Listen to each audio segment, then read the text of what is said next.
What's up, everybody? I'm not sure if you are aware of this yet or not. I'm sure that if you clicked on this video that you are interested in hearing about it. So there's another autonomous zone being set up that has been set up in Portland, Oregon.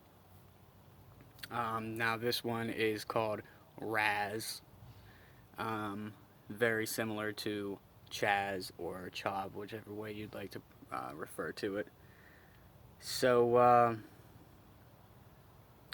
RHAZ stands for Red House Autonomous Zone, and the backstory to this is actually a pretty interesting one, and one that a lot of people would maybe get behind because this story goes kind of deep. But I'm gonna tell you why this is bullshit. So there is a family, and I'll be honest with you, I cannot recall what the name of the family is, but this family has apparently lived in this home for about 50 years now. They own the home. Um, COVID hit. They must have lost their jobs or, somehow came upon hard times like everybody else is. I'm experiencing hard times, my family and I, just as much as everybody else is right now. The only difference is I don't own a house. I'm renting my house. So if I don't pay rent, I get kicked out within a month. But so this family owns their home. They fall on hard times because of COVID. This is in Portland, Oregon, where they are locked down. Democratic government in place, and so they're really, really, really locked down. So they go to the bank and they ask the bank to refinance the house in order to give them some cash to live on. The bank agrees. The bank gives them money and says, if you don't pay us back this money, we're going to take the house. This family signs on the dotted line and then proceeds to live on the money that they receive from the bank for the next couple months. Well, then the bank comes knocking and says, where's our money? They don't have the money.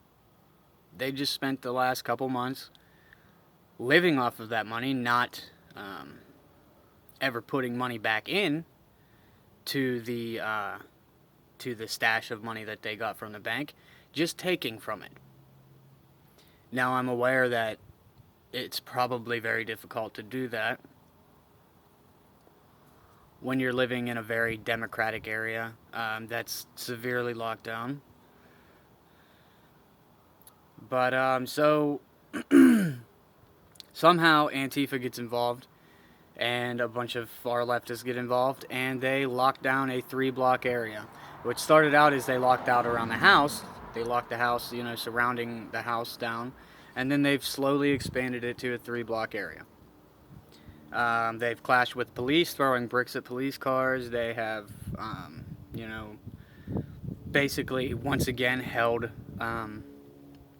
multiples of families hostage in this area because who's to say that these families want to be involved in this? Probably not everybody wants to be. But, so it's just basically another autonomous zone. Same thing as Chaz, Chop, and we all know how that ended. People died. Teenagers died. Teenagers were shot they unloaded over 200 shells into that white Jeep that the 15-year-old and the 16-year-old were killed in. Had armed people patrolling the area. I guess I don't really have to go back into that. If you're interested in it, I guess you can look into that a little deeper. But I'm sure you're aware.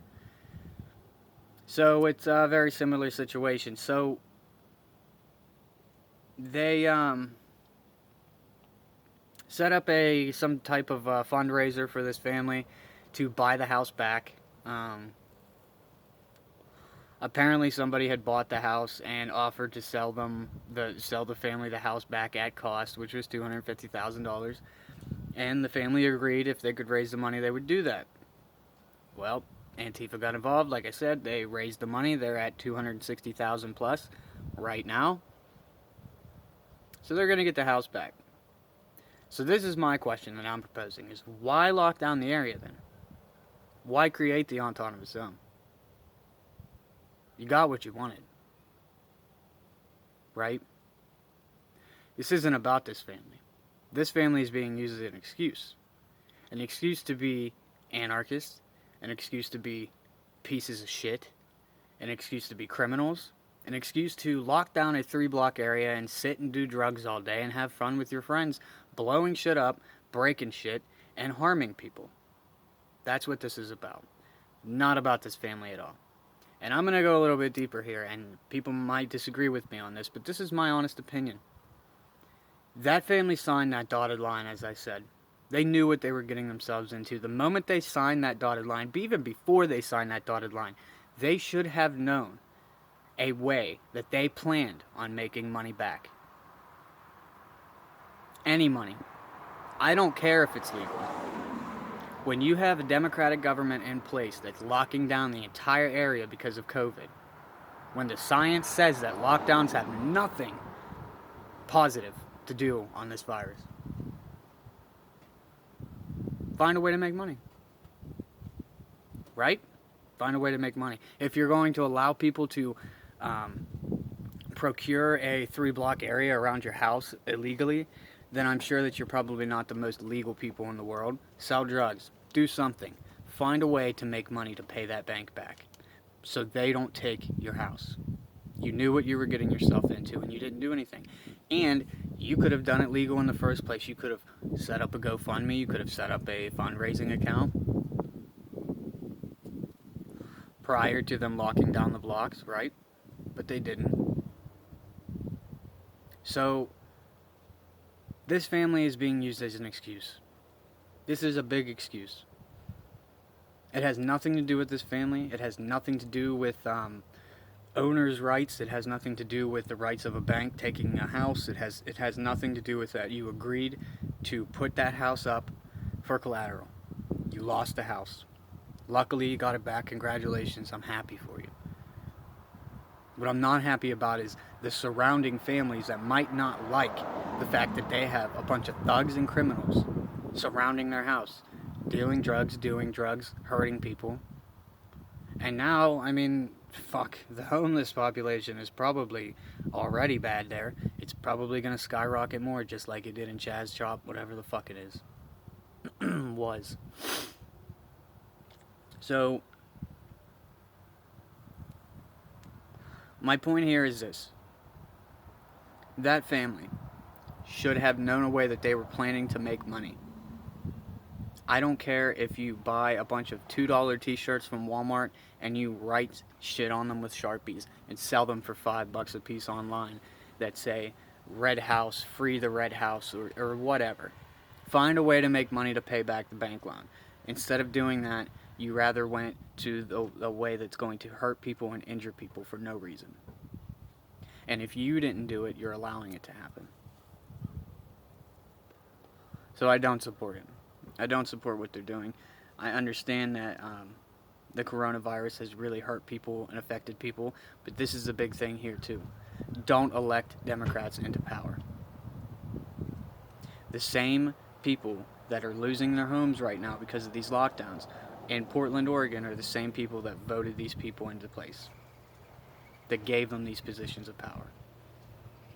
So will you vote for them again?